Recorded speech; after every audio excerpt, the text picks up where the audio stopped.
जोंनि भारतनि आगुनि गाहाय मन्त्रि मानगोनां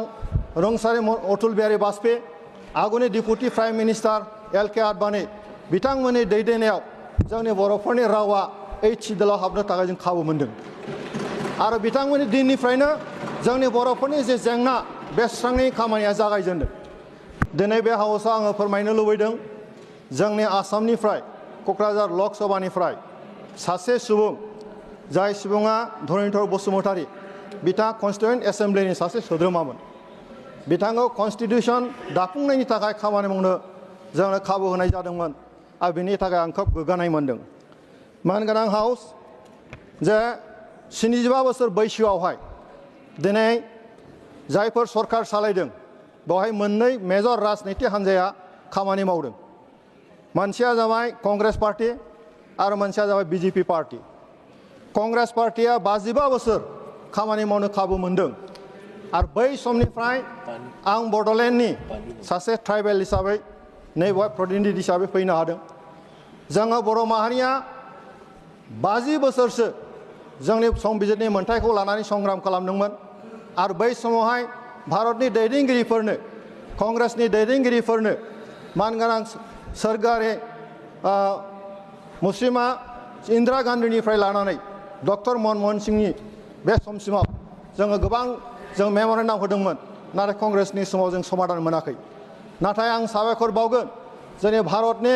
आगुनि गाहाय मन्त्रि मानगोनां रुंसारि अटल बिहारी वाजपेयी आगुनि deputy prime minister LK. Advani बिथांमोननि दैदेननायाव जोंनि बर'फोरनि रावा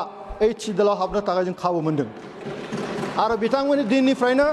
जोंनि बर'फोरनि जे जेंना बे सुस्रांनायनि खामानिया जागायजेनदों 2003 मायथाइयाव एल.के. आडवाणी बिथांनि दैदेननायाव गिबि खेबनि थाखाय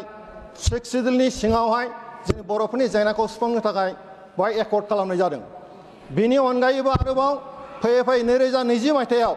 आरोबाव जोंनि दिनैनि आथिखालनि गाहाय मन्त्रि नरेन्द्र मदिनि बिथांनि दैदेननाय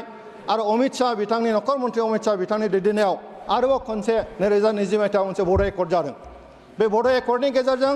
बर'फोरनि जेंनाया दिनै जोबनायनि लामायावहाय दा बे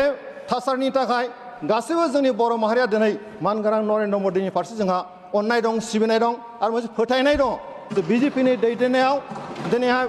भारत सरकारा जोंनि ट्राइबेलफोरनि फारसे दिनै खामानि मावगासिनो दङ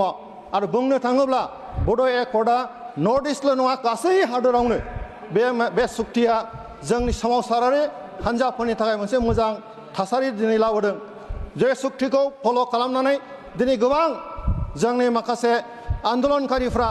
दिनैहाय मेइन स्ट्रिमजों जगाजग जादों सुक्ति जादों आरो गोजोन थासारिया जोंनि गेजेराव फैदों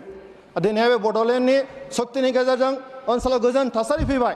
ओंखायनो दिनै आथिखालाव जोंनि बर' माहारिया बड'लेण्ड ओनसोलनि आइएफआर रायजो राजाफ्रा दिनै जों गोजोनखौ मोनबाय आरो बियो जानो हादों नरेन्द्र मदि बिथांनि दैदेननायाव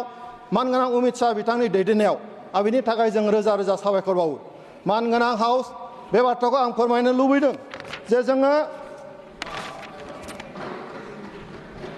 गोबां सम आन्दलनजों जोङो फैनाय मोनसे हारि जोंनि राजखान्थि मोन्थाय जोंनि सोलोंथाइ मोन्थाय जोंनि राजखान्थिनि मोन्थायखौ लानानै जों आन्दलन खालामबोदोंमोन नाथाय बे आन्दलनखौ जोंनि थांनाय समनि कंग्रेस सरकारा खुनुदिन गोसो होआखैमोन सुस्रांनायनि खामानि मावाखैमोन नाथाय दिनै भारतनि दैदेनगिरि सासे गोग्गो दैदेनगिरि मानगोनां नरेन्द्र मदि बिथांनि दैदेननायाव जोंनि बर'फोरनि जेंनाया दिनैहाय फारफा दिनै जोबनायनि लामायाव आरो जों बेखौ गोजोननाय जों फोरमायदों दा बेनिखायनो बे बुब्लियावहाय आङो मोनसे बाथ्राखौ खावलायनो लुबैदों जोंहा मोनसे फोथायनाय दङ जे फैबाय थानाय समावहाय थांनाय 2020 मायथाइयाव जि एकर्ड जानाय बेवहाय जोंनो 125 एमेन्डमेन्ट 125 एमेन्डमेन्टखौ थाबैनो जोंनि हाउसआव लाबोनानै बिनि जेंनाखौ सुस्रांनानै होनांगौ आरो मोनसे जोंना बे एकर्डनि गेजेरजों जोंनो खोथा होनाय दङमोन जे कार्बि आंलंनि बर'फोरखौ ST हेल्थ मोनसे स्टेटास होनायनि बाथ्रा बेखौबो पार्लियामेन्टआव थाबैनो एमेन्डमेन्ट लाबोनानै बे जेंनाखौ फोजोबगोन होननानै आङो दा माने हास्थायदों दा बेनिखायनो बे गासै थासारिखौ जों गासै बे ओनसोलनि रायजो राजाफ्रा मोनसे मिजिं दङ जे फैबाय थानाय समाव जोंनि मानगोनां नरेन्द्र मदि बिथांनि दैदेननायाव जोंनि मानगोनां नखर मन्त्रि अमित शाह बिथांनि दैदेननायाव बे जोंनि गासैबो थासारियाव जोंनि बे जेंनाया थाबैनो जोबगोन होनना फोथायनाय दङ आरो बेखिनिखौनो बाथ्राखौ बुंनानै आंनि बुंनायखौ आं बेयावनो फोजोबबाय। गोजोन्थों।